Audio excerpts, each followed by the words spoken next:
এখন যার ঘটনা আপনাদের সাথে শেয়ার করতে যাচ্ছি তার নাম রুবেল ইসলাম জয়। ওনার বাড়ি রাজশাহী জেলার তানোর উপজেলার পাচন্দর ইউনিয়নের পাঠাকাটা গ্রামে। উনি লেখাপড়া করেছেন বাংলাদেশ কৃষি বিশ্ববিদ্যালয়ে, আর লেখাপড়া শেষ করে বর্তমানে ঢাকায় ঢাকা ব্যাংকের মতিঝিল শাখায় কর্মরত রয়েছেন। ওনার সাথে যখন ওনার ঘটনার কিছু বিষয় নিয়ে আমি কথা বলছিলাম ফোনে, তখন উনি জানালেন 2015 সালে ওনার সাথে আমার দেখা হয়েছিল রেডিও ফুর্তিতে। কারণ 2015 সালের কোনো একটি শুক্রবার আমি গিয়েছিলাম সেখানে, উনিও এসেছিলেন ওনার এক আত্মীয়ার ঘটনা শেয়ার করার জন্য। আমার বলার পরেই ওনার ঘটনা শেয়ার করার সুযোগ হয়। উনি আমাকে এটা জানালেন, আমার শুনে খুব ভালো লাগলো। কারণ ফোনে কথা বলার সময় এরকম ব্যক্তি খুব কম পেয়েছি, হাতে গোনা 1-2 জন পেয়েছি এতদিনের মধ্যে, যাদের সাথে আমার রেডিও ফুর্তিতে দেখা হয়েছিল। তো চলুন কথা না বাড়িয়ে ঘটনাতে চলে যাই। ঘটনাটি ঘটেছিল 2012 সালে। উনি এসএসসি পাশ করার পর রাজশাহী সিটি কলেজের বিজ্ঞান বিভাগে ভর্তি হয়েছিলেন। তো ছোটোবেলা থেকেই তো আসলে লেখাপড়ার দিকে ওনার বেশ আগ্রহ ছিলই। সবসময় চেষ্টা করতেন কঠিন পরিস্থিতিতেও প্রাইভেট কোচিং, স্কুলের বা কলেজের ক্লাসগুলো কখনোই যেন উনি মিস না দেন, এ বিষয়ে উনি খুব সচেষ্ট থাকতেন। এদিকে এসএসসি পর্যন্ত তো বাড়িতেই ছিলেন। তারপরে যখন রাজশাহী শহরে চলে আসছেন, এতদিন তো একটানা বাড়ির বাইরে থাকা হয় না, প্রায় 1 মাস হয়ে যায়। 1 মাস কিন্তু উনি কখনোই বাড়ির বাইরে থাকেন নাই। 1 মাসের একদম শেষ দিকে এসে খুব মন খারাপ হচ্ছিল যে যাই একটু বাসা থেকে ঘুরে আসি। তো উনি সেদিন সিদ্ধান্ত নিলেন যে 5টার সময় ওনার যেই একটা কোচিং রয়েছে ওইটা শেষ করেই উনি বাসার দিকে রওনা দেবেন। মোটামুটি সন্ধ্যা লেগে যায় ওনার ওই কোচিংটা শেষ হতে হতে। এরপরে উনি বাড়ির দিকে রওনা দেন। উনি যখন মানে এই কোচিংয়ের জন্য বাইরে বের হয়ে এসেছিলেন ওনার রুম থেকে, তখন রেডি হয়েই এসেছিলেন যাতে করে ওনার রুমে আর ফেরত যেতে না হয়, একবারে উনি চলে যাবেন আর কি। রাজশাহী শহর থেকে ওনার বাড়িতে যেতে হলে 40 মিনিট বাসে কিন্তু বসে থাকতে হবে, মানে 40 মিনিট বাস জার্নি। এরপর বাস থেকে নামার পর 10 মিনিট ভ্যানে যাওয়ার পর ওনার গ্রামে পৌঁছানো সম্ভব হয়।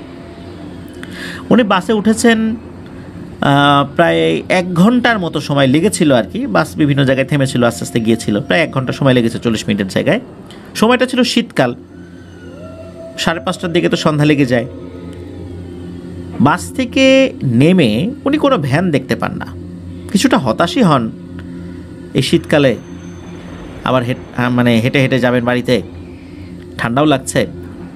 এখন যেহেতু ভ্যান নাই, এই জন্য সিদ্ধান্ত নিলেন যে উনি হেঁটেই বাসায় চলে যাবেন।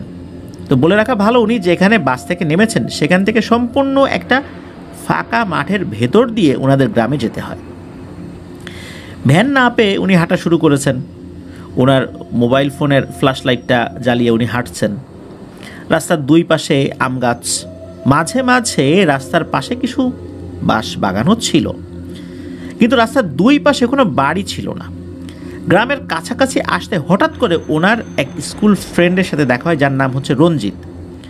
সে তার ভাইকে নিয়ে বাবুই পাখি শিকারে যাচ্ছিল। স্কুলে পড়ার সময় তার সাথে উনিও মাঝে মাঝে পাখি শিকারে গিয়েছেন। সাধারণত সন্ধ্যার পর পাখি শিকার করার এক ধরনের একটা পদ্ধতি রয়েছে। বিশেষ করে বাবুই পাখি, এক ধরনের জাল দিয়ে পাখি ধরা হয়।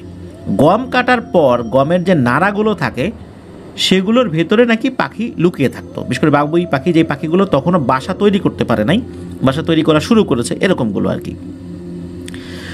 জালের ফাঁদগুলো যথাযথ জায়গায় সেট করে চারদিক থেকে পাখি তাড়িয়ে নিয়ে আসলে উঠতে গেলে ওই জালে পাখি আটকা পড়ত।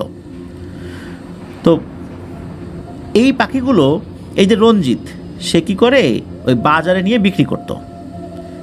তো বন্ধুর সাথে দেখা হতেই বন্ধুকে পাখি ধরতে দেখে ওনারও আগ্রহ জন্মালো, যাই বাসায় একটু পরে যাই, যেহেতু বন্ধুর সাথে দেখা হয়েই গেছে, একটু পাখি ধরি। প্ল্যান মাফিক পাখি ধরার জন্য ওনারা রাস্তা থেকে নেমে মাঠের ভেতর দিকে গিয়েছেন। এরপর জালগুলো বিছিয়ে চারদিক থেকে পাখি তাড়িয়ে নিয়ে আসছেন আর কি। প্রায় 20 থেকে 22টার মতো পাখি আটকা পড়ে। পাখি শিকার শেষ হওয়ার পর এখন তো রঞ্জিত চলে যাবে, উনি ওনার বাড়ির দিকে রওনা দিয়েছেন রঞ্জিতের কাছ থেকে বিদায় নিয়ে। তো উল্লেখ্য ওনার বাড়ি মেইন রাস্তা, মানে মেইন যে পাকা রাস্তাটা রয়েছে আর কি, সেদিক দিয়েও যাওয়া যায়, আবার যেখানে ওনারা পাখি শিকার করছিলেন সেই মাঠ দিয়েও সোজা পথেও যাওয়া যায়। তবে মাঠের ভেতর দিয়ে গেলে তাড়াতাড়ি যাওয়া যায়। তো উনি চিন্তা করেন পাখি ধরতে গিয়ে তো বেশ খানিকটা সময় নষ্ট করে ফেলেছি, তো মাঠের ভিতর দিয়েই যাই। মাঠের ভিতর দিয়ে যাওয়ার জন্য উনি মনস্থির করেছেন। তো ওনার বন্ধু রাস্তা দিয়ে সে তার বাসায় যাওয়ার জন্য রওনা দিয়েছেন। তো উনি যেদিক দিয়ে বাসায় যাবেন, তো সেই ফাঁকা মাঠের ভেতর দিয়ে জঙ্গলে ঘেরা একটা পুকুর পাড়ের পাশ দিয়ে ওনাকে যেতে হবে। ওনাদের গ্রামের প্রায় 30% মানুষ সাঁওতাল ধর্মের অনুসারী। সাঁওতালদের কেউ মারা গেলে এই পুকুরের চারপাশে যে পাড় রয়েছে সেই পাড়ে নাকি কবর দেওয়া হয়। পুকুরের চারপাশে কিছু তাল গাছ ছিল। তাল গাছগুলোর মধ্যে একটি তাল গাছের উপর বজ্রপাত হওয়ার কারণে তাল গাছের উপরের অংশটি পুড়ে যায়। গাছটির মাথায় কোনো পাতা ছিল না। উনি হাঁটতে হাঁটতে পুকুরের কাছাকাছি আসতেই হঠাৎ সেই তাল গাছের উপর থেকে একটা আলোর ঝলকানি উনি দেখতে পান। উনি দেখতে পান যে ওই আলোর ঝলকানিটি আস্তে আস্তে এগিয়ে আসছে। ধীরে ধীরে ওইটা কি হলো, একটা জায়গায় গিয়ে বিশাল একটা বাড়ির রূপ নিল। তবে অদ্ভুত ব্যাপার হলো যে এই বাড়িটার আকারটা ছিল অন্যরকম। কোনো বাড়িতে যদি লাইটিং করা হয় তাহলে দেখা যায় যে বাড়ির বিভিন্ন অংশে লাইট ঝুলিয়ে দেওয়া হয়েছে, এই যে মরিচবাতি আমরা দেখি না এরকম। তারপর রাষ্ট্রীয় বিভিন্ন প্রোগ্রামে বড় বড় স্থাপনাগুলো সাজানো হয়। রাত্রে যখন লাইট চলে তখন কিন্তু আমরা শুধু লাইটটাই দেখতে পাই, এর পেছনে থাকা যেই স্থাপনাটা এটা কিন্তু ওইভাবে নজরে আসে না, শুধু আলোকোজ্জ্বল লাইটটা আমাদের চোখে পড়ে। তো ওনার কাছে মনে হলো যে কোনো একটা বিয়ে বাড়ি, চারদিকে অনেক আলোকসজ্জা করা হয়েছে, কিন্তু ওই বাড়ির যে শেপটা, ওই শেপটা ওইভাবে বোঝা যাচ্ছে না। উনি এটা দেখে প্রচণ্ড ভয় পেয়েছেন, কিন্তু উনি খেয়াল করলেন যে উনি সামনেও যেতে পারছেন না, পেছন দিকেও যেতে পারছেন না। কারণ হলো শরীরের শক্তি নাই, বিষয়টা এরকম না। উনি সামনে যেতে পারছেন না, সামনের দিকে ওই আলোকোজ্জ্বল বাড়িটা, আর পেছন দিকে তো কোনো ঘর বাড়ি ছিল না। উনি যে দৌড়ে যাবেন, কোথায় যাবেন? এরপরেও উনি কি করেছেন, দৌড়ে পেছন দিকে যাওয়ার চেষ্টা করেছেন। তো উনি যখনই পেছন দিকে যাওয়ার চেষ্টা করলেন দেখলেন যে ওই পেছন দিকে ওই বাড়িটা আছে। এরপরে ঘুরে উনি সামনের দিকে তাকিয়েছেন, সামনের দিকে ওই বাড়িটা আছে। উনি ডানে বায়ে যেদিকেই দৌড় দিতে যান না কেন ওই আলোকোজ্জ্বল বাড়িটা ওনার সামনে চলে আসে। এই ঘটনা ঘটতে ঘটতে হঠাৎ করে আরও একটি ভয়ঙ্কর ঘটনা ঘটে। সেটা হলো যে উনি দেখতে পান ওই বাড়ির ভেতর থেকে কালো কুচকুচে দেখতে বেশ কয়েকজন মানুষের মতো অবয়ব বের হলেন। দেখতে মানুষের মতোই মনে হচ্ছিল, এবং এদের মধ্যে একজন বর এবং একজন কনে ছিল। ছোট কয়েকজন বাচ্চাও ছিল। এর মধ্যে বাদ্যযন্ত্র বাদকও ছিল। সাঁওতাল সম্প্রদায় বিয়ের সময় বর ও কনেকে যেভাবে সাজায় ঠিক সেভাবেই ওই বর ও কনেকে সাজানো হয়েছিল। বর ও কনেকে একটা জায়গায় বসিয়ে রেখে তারা ঘুরে ঘুরে বাদ্যযন্ত্রগুলো বাজাতে থাকলো। বাদ্যযন্ত্রগুলোর মধ্যে ছিল ঢোল, তবলা, বাঁশি, এরকম দেশীয় কিছু বাদ্যযন্ত্র। এর মধ্যে যারা ঢোল বাজাচ্ছিল তারা মাঝে মাঝেই নাকি এই জয় ভাইয়ের দিকে তেড়ে আসছিল। উনি বিপদ থেকে বাঁচার জন্য যেদিকেই দৌড় দিবেন ওই সমস্যা কিন্তু আবারও তার সামনে চলে আসছিল। যেখানেই যান না কেন ওই বাড়ি, ওই লোকগুলো সামনে চলে আসে। এখন কি করবেন কোনো উপায় খুঁজে পাচ্ছিলেন না। এরই মধ্যে হঠাৎ করে ওনার হাতের ডান পাশে বেশ কিছুটা দূরে একটা আলো জ্বালানো দেখেন। উনি ওই আলোটা দেখেই বুঝতে পারেন যে এই আলোটা হচ্ছে ওই যে জমিতে সেচ দেওয়ার জন্য যে ডিপ টিউবওয়েলগুলো বসানো থাকে না, বোরিং ঘর, এটা হলো ওই বোরিং ঘরের আলো। উনি কী করেছেন, ওই আলোটাকে লক্ষ্য করে সোজা দৌড় দিয়েছেন। ডানে বায়ে আর যাবেন না, শুধু ওই আলোটা সামনের দিকে আছে ওইটাকেই লক্ষ্য করে উনি আগাতে থাকবেন, তাহলে হয়তোবা উনি ঠিক জায়গায় পৌঁছাতে পারবেন। ওনার কাঁধে তো ব্যাগ ছিল, ওইটা নিয়েই তো দৌড় দিয়েছেন। আল্লাহর অশেষ রহমতে দৌড় দেওয়ার সময় ওই যে আলোকোজ্জ্বল বাড়িটা ওনার সামনে আর আসে নাই। উনি তো ওই বরাবর দৌড়াতে দৌড়াতে একটা পর্যায়ে গিয়ে ওই ডিপ টিউবওয়েলের ওই বোরিং ঘরের ওখানে গিয়েছেন। গিয়ে দেখেন ওইখানে ওইটার যে অপারেটর সে বসে আছেন ওখানে। তো তাকে তো উনি চিনেছেন, তিনিও এই জয় ভাইকে চিনেছেন। তো ওনার সহায়তাই মূলত উনি বাড়িতে পৌঁছাতে পেরেছিলেন। উনি বাড়িতে যখন গিয়েছেন, বাড়িতে যাওয়ার পর উনি ওনার দাদা দাদিকে ডেকেছেন এখানে একটা বিষয় বলে রাখা ভালো, ওনার দাদা দাদি কিন্তু দুজনেই কবিরাজ। অনেক জিনে ধরা রোগী ওনাদের বাড়িতে আসতেন, ওনার দাদা দাদি সেটা ট্রিটমেন্ট করতেন। ওনার দাদা তখন ওই অবস্থাতে জয় ভাইকে ঝাড়ফুঁক করে দেন। এরপর আসলে ওই ঘটনা কেন হয়েছিল এই বিষয়ের কোনো ব্যাখ্যা ওনার দাদা জয় ভাইকে আর দেন নাই। ওনাদের বাড়িটা হচ্ছে 2 তলা মাটির বাড়ি। উনি ওই 2 তলার দ্বিতীয় তলার একটা রুমে থাকতেন আর কি। তো ওনার বাড়ির আঙিনাটা বেশ বড় ছিল। আঙিনার মাঝখানে ছিল একটি পেয়ারা গাছ। পেয়ারা গাছটি পার হয়েই ওয়াশরুম।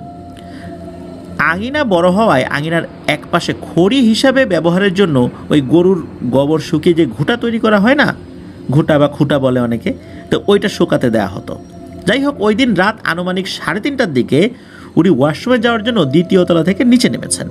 নামার পর আঙিনা দিয়ে ওয়াশরুমে যাওয়ার পথে পেয়ারা গাছের নিচে ওনার আম্মুকে ওই শুকনো গোবরগুলোকে একটি বস্তার মধ্যে ভর্তি করতে দেখেন। মুখের দিকে খেয়াল না করলেও ওটা যে ওনার আম্মুই ছিল এটাতে ওনার কোনো সন্দেহ ছিল না। বিষয়টাকে উনি স্বাভাবিকভাবেই নিয়েছেন। কারণ হলো ওনার আম্মু মাঝে মাঝেই রাতে কাজ করার জন্য উঠতেন। ফজরের আজানের আগ মুহূর্তে উনি ঘুম থেকে উঠে ছোটোখাটো কিছু কাজ এগিয়ে রাখতেন। তো উনি ওয়াশরুম থেকে ফিরে আসার পর ওনার আম্মুকে মেঝেতেই শুয়ে পড়তে দেখেন, যে তার আম্মু মেঝেতে শুয়ে পড়েছেন। হঠাৎ করে তার আম্মু মেঝেতে শুয়ে পড়লেন, অসুস্থ হয়ে গেলেন নাকি। তো উনি ওনার বাবাকে ডাকছেন যে আব্বা আব্বা একটু তাড়াতাড়ি আসেন, আম্মা মনে হয় অসুস্থ হয়ে গেছে। এদিকে কি হয়েছে, হঠাৎ করে তার বাবার মার রুম থেকে তার বাবা মা দুজনই বেরিয়েছেন। এটা দেখার সাথে সাথে উনি তো ভয় পেয়ে যান। আরে এইখানে তার আম্মু শুয়েছিল, কোথায় গেল? ওই অভাবটা নাই। কিন্তু এই যে অবয়বটা বস্তার মধ্যে যে শুকনো গোবরগুলো ভর্তি করেছিল সেগুলো কিন্তু ওই অবস্থাতেই ছিল। এই ঘটনা ঘটার পর উনি প্রচণ্ড ভয় পেয়েছিলেন। কয়েক রাত উনি একা ঘুমাতেই পারেন নাই। তবে এটা যে কেন হয়েছিল এই বিষয়ে ওনার দাদা ওনাকে কোনো ব্যাখ্যা দেন নাই। হতে পারে কোনো সাহায্যকারী জিন এই কাজটি করছিল। আর রাতের বেলা ওই ধরনের বিয়ের আয়োজনটা, এই ভুতুড়ে বিয়ের আয়োজনটা উনি কেন দেখেছিলেন, কেনই বা তাকে তাড়া করছিল বারবার, ওই ঢোল যারা বাজাচ্ছিল তারা কেনই বা পরবর্তীতে আর কোনো ক্ষতি করলো না, কেনই বা বারবার ওই বাড়িটা তার সামনে চলে আসছিল, এই বিষয়টা রহস্যই রয়ে যায়। এই বিষয়ে কোনো ধরনের কোনো ব্যাখ্যা ওনার দাদা ওনাকে দেন নাই। এমন হতে পারে এই ব্যাখ্যা দিলে উনি ভয় পেতে পারেন, পরবর্তীতে চলাফেরার পথে ওনার এই বিষয়টা মনে এসে অনেক সমস্যা হতে পারে। আবার এই প্রবলেমটা যে উনি সলভ করেছিলেন কিভাবে, এই বিষয়ের কোনো ব্যাখ্যাও ওনাকে দেন নাই। হতে পারে উনি ওনার মতো করে সলভ করে ফেলেছিলেন, যেটা তার নাতিকে বলেন নাই, মানে জয় ভাইকে বলেন নাই আর কি। তো এটি ছিল ঘটনা। ঘটনার বেশ কিছু বিষয় রহস্যময়ই রয়ে যায়। কেন ওই বিয়ের বাড়িটা উনি দেখেছিলেন, এরপরে কোনো সমস্যা হয়েছিল কি না, তারপর ওনার বাড়িতে ওনার আম্মুর অবয়বে যেটা দেখলেন এটা কেন দেখেছিলেন, এই বিষয়গুলো জানার জন্যই মূলত আমি ফোনে ওনার সাথে কথা বলেছিলাম। তো উনি এখনও আসলে পরিষ্কারভাবে জানেন না যে কেন এমনটা উনি দেখেছিলেন। আর এই বিষয়টা জানতে গিয়েই আমি জেনেছিলাম যে 2015 সালে ওনার সাথে আমার দেখা হয়েছিল। ধন্যবাদ জানাচ্ছি রুবেল ইসলাম জয় ভাইকে। আশা করছি আপনার কাছ থেকে আরও অনেক ঘটনা পাবো। উনি বলেছিলেন যে ওনার দাদা দাদি যেহেতু কবিরাজ ছিলেন, অনেক ঘটনা ওনাদের পরিবারে আছে।